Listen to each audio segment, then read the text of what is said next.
So apparently, this girl died and she had a conversation with God. I don't really know how I feel about these testimonies. I'm not too sure.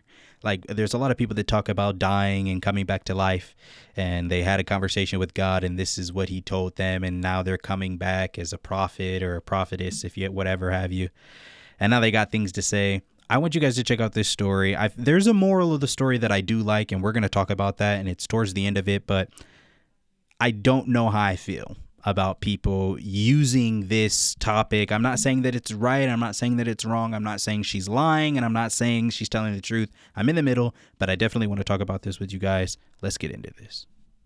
There was this crack, and then where the crack happened, light started coming through, and I was over the moon. I was like, oh my gosh, I'm going to get out. I'm going to get out of this. This is great. And so this whole thing is cracking open almost like an egg. And this big, big, bright spirit starts coming toward me. And I'm like, oh my gosh, there's other people or things or whatever here. I'm not alone, you know? And so this spirit, who's female, comes to me, and she's just huge. She's huge. She's grand, you know, not just big in size. She puts her arms out, and I'm immediately drawn into her arms without her touching me.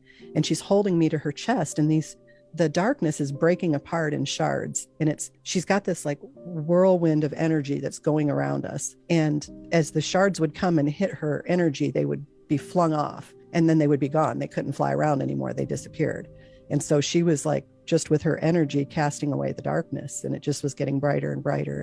And I'm crying, like ugly crying. I mean, I was just overwhelmed that there was somebody there, and I didn't initially know who she was. And so I'm freaking out. And she says, calm yourself, dear one, just in her mind. And I hear it in my mind. I always tell people, if you've ever had surgery, when they start giving you that drug to put you to sleep, you can't fight it, but you feel it course through you. And that's what it was like. It was like her words broke down and coursed through my body and caused exactly what she wanted to have happen to happen. And so then I was calm, and I thought, okay, who is she? She's so familiar. And so I look up, and she's got these brilliant green eyes, and I look up further, and then on the top of her head, it looks like flames, and it's this orange red hair.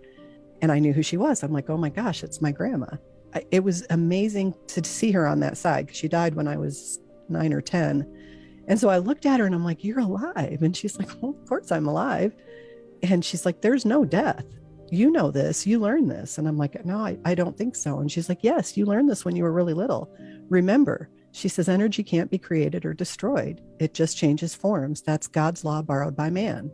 And I was like, of course, that makes perfect sense.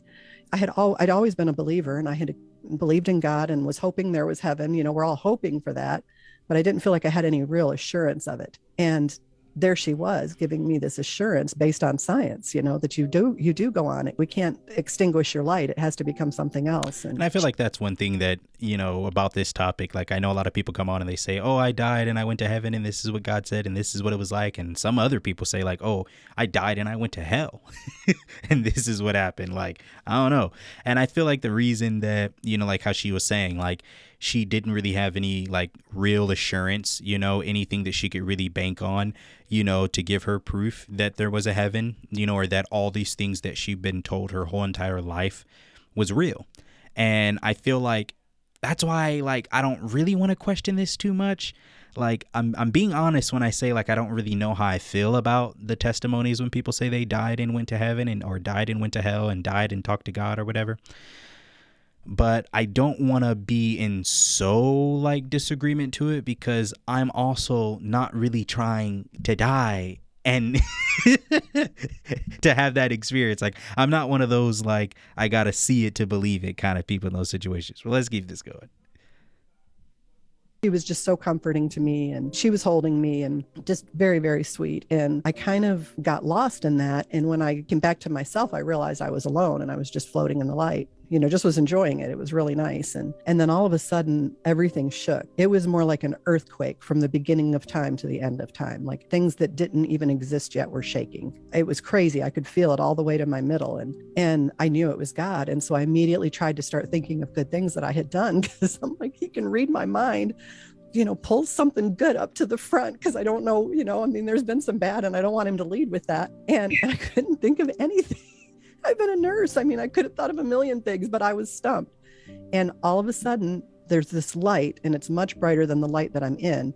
And it gets closer and closer. And he says, I am. And I had heard that a million times, the great I am, all these different things. And I never really understood it. But, he was making this declaration that the creator of everything was here. And I really understood it in that moment when he said that, I'm the one who made you. I'm the creator of everything. Everything exists as I will it so. And it was just crazy. And so I'm still trying to think of good things. I got nothing. And so I get this sense that we're going to look at my life, and he starts with good, which I appreciated. Before we go any further and we start hearing what she was saying about what he did between her life and the evaluations, this is one of those parts where I feel like I get a little, confused in, because they when they explain this portion about God kind of going over their lives before them and showing them their track record, if you will, it almost sounds like they're speaking of Judgment Day.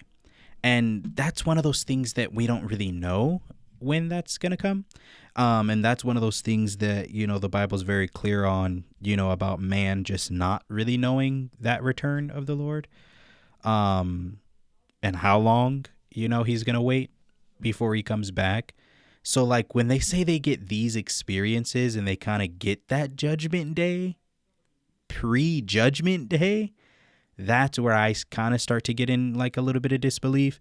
But the point still resides, whether it's true or not. I know other people say, I've had pastors in the past say, tell people that they just had a deep dream. They were just dreaming very harshly. And sometimes that could be that, because God can speak to people in dreams, and God can speak, to people in different ways, and he can make a dream very vivid and clear. So it's not far-fetched, but let's keep this going. Let's hear what she found out. He shows this situation where I'm at a store and the lady in front of me doesn't have enough to pay for her groceries, just cents. And she's trying to figure out what to put back. And I remember how that got me in my gut, because I had been that single mom for years. And, you always put back the thing that you need, not the thing that your kid would enjoy. And so she's like, well, and you see her putting back like moisturizer, and, she's not going to put the kids' mac and cheese back. And I'm like, oh, I've so been there. And so I fish in my purse and I get what she's short, and I hand it to her, and she doesn't want to take it. And she's just super embarrassed. And I'm like, it's okay. I've been there. Take it. Don't put anything back. And it just broke my heart for her. And he showed me that situation played out years ahead. And she's working as a volunteer in this food pantry. And this woman comes in and doesn't have enough food, and she's humiliated and embarrassed. And she's like, it's okay. I've been there, and she packs up this lady's groceries. And I thought, wow, I never thought it that far forward. I thought it was a nice thing to do that day, but I didn't think it would impact her or anyone else. I mean, I'd done some really much bigger things. And I was thinking, I was kind of a little put out by that. I'm like, wow, I did this huge nothing. You want to talk about that incredible thing I did, not just this, but it was that thing that explained to me that what your purpose is in the moment that you're in. It's not some huge, big, grand thing. Everybody's trying to figure out, where are you right now? Who can you help? And that's very powerful. And that's 100% true. A lot of people are just waiting for the stage, waiting for the big moment. I was just, asked a couple of hours ago before I came to the set, and started doing this video. I was just asked about, the YouTube channel and how things are going and things of that nature. And my response was exactly this, was that I'm really kind of just focused on the now, and not really looking for any rewards, but truly seeing what purpose can I give right now? What value can I add to a community, to somebody right now? And I feel like that's the whole overarching theme. Like, that's the main point of Christianity. That's the main point of this walk. That's the main point of what we are supposed to be doing on a day-to-day basis. How available can we be to help a brother and sister in Christ? How available can we be to help somebody out in need? How available can we be to put ourselves back and put someone else before us? How willing are we to serve somebody? You know what I mean? Like how this lady said in this story, one of the things that was given and shown back to her, all the accolades, all the accomplishments, all the great rewards and everything that she did, she was so stunned that it was like, wow, I'm thinking that these are going to be the things that definitely give me some good rapport for heaven. But in reality, it was some of the most smallest things that she did. But that small thing, although it seemed small to her, it made a great impact on that woman's life, because you just never really know where people are in life. And that really just demonstrates and shows us how great we are as people and just how good we are, man, and how much we, each and every one of us, matter. Because you never know what people are going through in life. And that lady who was there getting groceries, who was almost going to have to put some things back because she didn't have enough, she could have been at her wit's end. Probably could have prayed a prayer a couple of days ago saying, God, honestly, I'm at my wit's end. Life is tough. Life is tough for a lot of people right now. And they could be at their wits' ends praying to God saying, hey, get me out. Show me a sign. Show me that someone still cares, that there's help somewhere. And that's exactly what that lady was in that situation, an opportunity to be help. So if you're watching this, man, and if you made it this far, honestly, what I took from it and just what I want to give to anybody watching it, be an opportunity for help for somebody. I know life is tough. I know things are challenging right now. And I know all of us are honestly making ends meet and just trying to get on by, doing the best we can. And I understand that.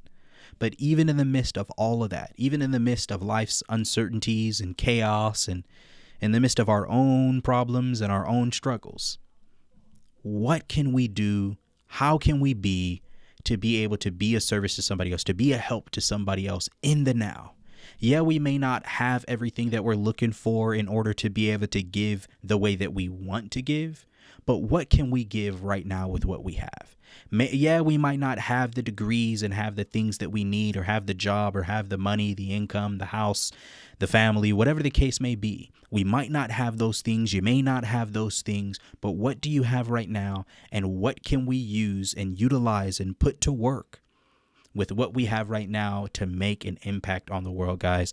That's all I got for you for this one, guys. I thank you guys for tuning in. If you stayed this long, I'm out.